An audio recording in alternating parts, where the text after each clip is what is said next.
شیر خدا علی المرتضیٰ حضرت مولا علی کرم اللہ تعالی وجہہ الکریم کوفے میں تشریف فرما تھے تو غلام سے کہنے لگے چل ذرا شاپنگ کرنے چلے. کس سے؟ بول کے بتائیے. لے گئے ہو کبھی ملازم کو ساتھ؟ ہم تو ابا جی کو نہیں لے کے جاتے، حالانکہ ان کو کبھی کبھی لے جائیں تو انہیں بڑا اچھا لگے.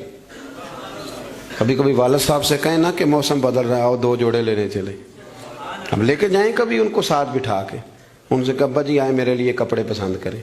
ان بیچاروں نے بوڑھوں نے کیا پسند کرنا ہے، پر آپ ساتھ لے کے جائیں گے تو ان کا دل بڑا ٹھنڈا ہوگا. لیکن یہ کام بھی ہم یاروں کے ساتھ ہی کرتے ہیں، والد کو کہاں لے کر کے جاتے ہیں.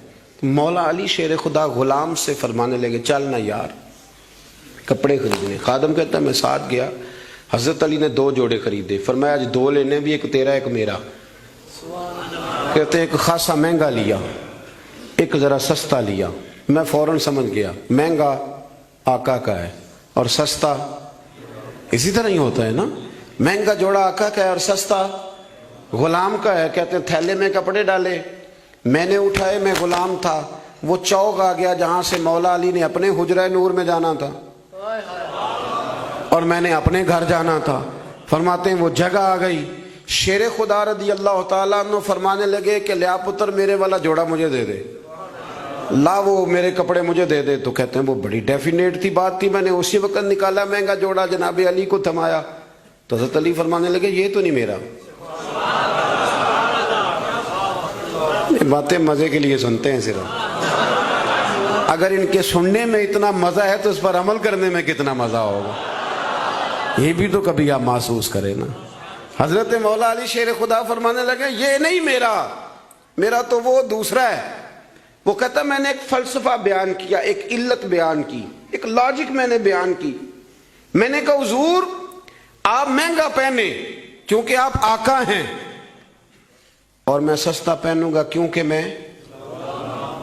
تو حضرت علی نے فوری طور پہ حکم نہیں لگایا کہ نہیں تو دوسرا مجھے دے. عالم تھے نا، تو اس نے علت بیان کی تو پہلے اس کا وہ سبب توڑا، پہلے اس کی اس بات کا جواب دیا. دلیل کا جواب دلیل سے دینا چاہیے نا. کئی دفعہ لوگ دلیل کا جواب گالی سے دینے لگتے ہیں، یہ طریقہ غلط ہے. حضرت علی سے اس نے کہا ایک علت بیان، ایک سبب بیان. کہنے لگا حضور آپ چونکہ آقا ہیں تو آپ جوڑا پہنے مہنگا، آپ کپڑے استعمال کریں مہنگے، میں چونکہ غلام ہوں تو میں استعمال کروں گا سستے. تو حضرت علی کہنے لگے تو یہ والا فلسفہ نہ بیان کر، تو میرے والا کر. میں تجھے بتاتا ہوں ایک سبب وہ والا لگا لے. یہاں وہ حکم لگا. اس نے کہا حضور وہ کون سا؟ فرمانے لگے تو سستا مجھے دے نا کیونکہ میں بوڑھا ہوں، اور تو مہنگا استعمال کرنا اس لیے کہ تو جوان ہے، اور جو جوان ہوتے ہیں وہ مہنگے کپڑے پہنتے ہیں. فرمایا یہ والا نقطہ یہاں لگا نا، یہ کلیہ یہاں استعمال کر. تو خادم کہتا ہے کہ حضرت علی نے مجھے شان بھی دے دی، اعزاز بھی دے دیا، اور مجھے بات بھی سمجھا دی. تیسری بات ہے اس کا بھی ضرور خیال رکھیں ہمیشہ اپنی زندگی کے اندر. آپ کو سکون ملے گا، آپ کو اطمینان ملے گا. ہم نا آرام پسند بہت ہو گئے. سب سے زیادہ ہمیں پریشان وہ بندہ کرتا ہے جو ہمارے آرام میں تھوڑا سا خلل ڈالتا ہے. اسپیکروں پہ پابندی کیوں لگی بھلا؟ جھگڑے شگڑے اب کوئی نہیں ہوتے تھے، اب کہاں دور رہ گیا. اب تو صرف لوگوں کی نیند خراب ہوتی تھی، اور جو سوسائٹیوں میں رہتے ہیں نا ان کے لیے زیادہ مسئلہ تھا. ہم ذرا سا بھی اپنی نیند قربان کرنا، اپنے اوپر تھوڑا بوجھ لینا پسند نہیں کرتے. رات کو کچھ لوگوں کو جاگتے رہنا بڑا ضروری ہے. ڈاکٹر کے لیے اپنا موبائل آن رکھ کے اسے سونا چاہیے، یہ میری گزارش ہے. اس لیے کہ کسی وقت بھی کوئی مریض اس کو فون کر سکتا ہے. جو لوگ سیکیورٹی اداروں سے تعلق رکھتے ہیں ان پر ضروری ہے کہ وہ رات بھی اپنے موبائل کو آن رکھے. جن کی ذمہ داری میں کچھ لوگ ہیں، میرے پاس ایک ایسا نمبر ہے رات بھر وہ نمبر، میرے پاس مدرسے کے بچے ہیں، وہ کسی وقت میری ضرورت پڑ سکتی.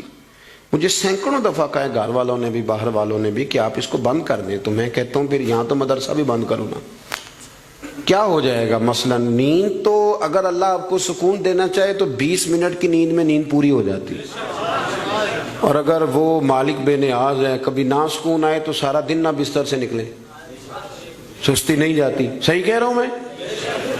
تو تھوڑی اگر آپ اپنی نیند قربان کر لیں گے کسی کے لیے، کسی کو سکون دینے کے لیے، تھوڑی سی نہیں دیتے ہم. ہمیں تو بس یہ ہے کہ میرے لیے سارے جاگیں گے، میں نہیں اٹھوں گا کسی کے لیے. ہر آدمی ہائی الرٹ کھڑا رہے، اس سے انسان بہت بڑا خود غرض ہو جاتا ہے. اور جب وہ کسی کو سکون نہیں دیتا تو پھر اسے نیند بھی نہیں آتی. اگر ہم تھوڑا اشار کریں. حضرت انس بن مالک رضی اللہ تعالیٰ عنہ فرماتے ہیں رات کا وقت تھا، مدینے کے کونے سے چیخنے چلانے کی آواز آنے لگی بڑی شدت کے ساتھ. قاضی ایاز رحمۃ اللہ علیہ نے بھی لکھا ہے اور بھی دیگر سیرت نگاروں نے نقل فرمایا ہے، تیز ایک کونے سے تیز آواز چیخنے کی آنے لگی. فرماتے ہیں سب لوگ جمع ہو گئے جن کے کانوں میں آواز گئی. ہم نے نیزے، تیر، تلواریں، ساری چیزیں جمع کرنی شروع کر دی کہ ادھر جاتے ہیں اور جا کے دیکھتے ہیں وہاں کیا ہے. کہتے ہیں ہم تیاری کر چکے جب، اور ہم نے منصوبہ بنا لیا، اور جب ہم نے رخ پھیرا نا ادھر جانے کے لیے تو اللہ کے نبی صلی اللہ علیہ وسلم وہاں سے واپس آ رہے تھے. اور کہتے ہیں حضرت ابو طلحہ انصاری رضی اللہ تعالیٰ عنہ کے گھوڑے پر آپ سوار تھے اور گھوڑے کی پشت پر کوئی اور چیز نہیں تھی، یعنی کوئی کجاوا نہیں ڈالا، کوئی کپڑا نہیں ڈالا، ننگی پشت پر حضور سوار تھے، ہاتھ میں ایک نیزہ تھا. اور حضور اکیلے گئے، اکیلے واپس آئے اور آ کے فرمایا بھی سو جاؤ، کوئی پریشانی کی بات نہیں. وہ جانور لڑ پڑے تھے، میں دیکھ آیا ہوں، کچھ بھی نہیں ہے، سارے آرام سے سو جاؤ، کوئی ایسا مسئلہ نہیں. حضرت انس کہتے ہیں باقی تو ساری دنیا سو گئی تو میں ساری رات سوچتا رہا کہ محبوب تو ہماری سوتے ہوئے بھی نگہبانی فرماتے ہیں. جو حضور سب سے پہلے چلے گئے، دیکھ کے لوٹ بھی آئے، اس کا مطلب ہے کہ سرکار جاگ رہے تھے. حضور نے ویسے بھی فرمایا ہے کہ میری آنکھیں بند ہوتی ہیں، دل میرا بیدار ہی رہتا ہے. آپ یقین کریں اتنی خود غرضی، وہ پھر آہستہ آہستہ وہ خود غرضی. ہم پہلے خود غرض ہوتے ہیں، اپنے ابا جی سے کہتے ہیں کہ اب میرا گزارا نہیں ہوتا، میرے بھی بچے ہیں. یہاں سے ہم آغاز کرتے ہیں خود غرض ہونے کا. پھر کچھ عرصے کے بعد ہمارے بچے ہمیں کہنا شروع ہو جاتے ہیں کہ ابا جی اب ہمارا گزارا نہیں ہوتا، ہمارے بھی تو بچے ہیں نا. پھر وہ کبھی گونجتا ہے ہمارے کانوں میں ہمارا اپنا قول جو ہم نے کبھی کیا تھا اپنے والد کے لیے. اپنی زندگی میں اگر آپ عاجزی لے آئیں، انکساری لے آئیں، حسد چھوڑ دیں، پیار لے آئیں، رشک لے آئیں، اپنی زندگی کے اندر تھوڑا سا کسی کے لیے ایثار کرنا شروع کر دیں، قربانی دینا شروع کر دیں، تھوڑا سا اپنے اوپر ہلکا سا بوجھ ڈالیں، تو شاید وجود تھوڑی دیر کے لیے تھک جائے لیکن روح کو بڑی آسودگی حاصل ہوگی، دل آپ کا سکون میں آ جائے گا. آپ ایسے محسوس کریں گے کہ میں اصلاح پذیر ہو گیا ہوں، میرے باطن کے اندر جو میل کچیل تھے وہ چھٹنے لگے، وہ دھبے اب آہستہ آہستہ کر کے دور ہونے لگے. آپ کی اس محفل میں بھلا مہمان خصوصی کون ہے؟ یہ بزرگ مشائخ تو آئے ہیں، ہماری سرپرستی کر رہے ہیں، لیکن اس محفل کا سب سے خاص بندہ وہ ہے جس نے محفل سے پہلے مسجد میں جھاڑو دیا، جس نے صفیں بچھائیں، جس نے اشتہار لگایا، جس نے جذبہ کا اظہار کیا. اس بیچارے کی شاید فوٹو بھی نہ آئے، شاید بہت سارے لوگوں سے جانے بھی نہ، لیکن میں نہیں جانتا، حضرت نہیں جانتے، مفتی صاحب نہیں جانتے، پر جس رب رسول کے لیے کیا وہ تو جانتے ہیں نا. اچھا وہ میں نے اس طرح کے کارکنوں کو اکثر دیکھا ہے کہ وہ دور کھڑے مسکرا رہے ہوتے ہیں محفل کو دیکھ دیکھ کے، میرا جلسہ بڑا کامیاب ہو گیا، دیکھو جی میری محفل. ان کو جو آسودگی حاصل ہوتی ہے نا دوسروں کو صفے بچھا کے دینے میں، اعزاز دینے میں، محنت کرنے میں، شہرت تو کسی اور کی ہوئی، پوسٹر پہ نام تو میرا لگا، فوٹو تو میری لگی، اس بندے نے کیا کمایا؟ اس نے اپنے دل کا سکون حاصل کیا، اس نے راحت کمائی، وہ ٹھنڈا ہوا، اسے اللہ تبارک و تعالیٰ نے سکون کی دولت دی.